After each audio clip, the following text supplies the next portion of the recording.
you might be given a similar kind of question in exam with the files, and you will be supposed to write a code for that as a paper-based coding exam.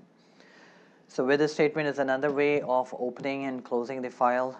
So we have learned how to read and write data using this approach, f.open, read, write, whatever you want to do, and then in the end we need to close the file.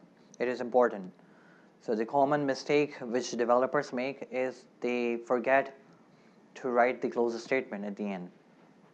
So with this statement helps us open and automatically close a file. So for example, here in this program, we are opening a file, myfile.txt, reading one line and another line, and then closing it. So this entire thing can be transformed into with approach. So what you do is you write with, the same thing, open myfile.txt, and instead of assigning it with the equal sign, we are just giving it a name as f. Everything is the same. So with open statement as f. Okay, so just giving it the same name.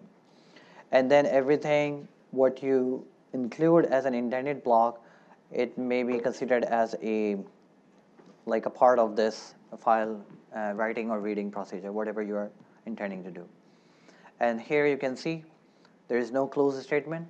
As soon as this block is finished, it will automatically close the object. It will automatically close the file. You do not need to write anything explicitly. Okay? So it is also, again, important from your exam point of view also. So with approach helps you avoid writing the close statement.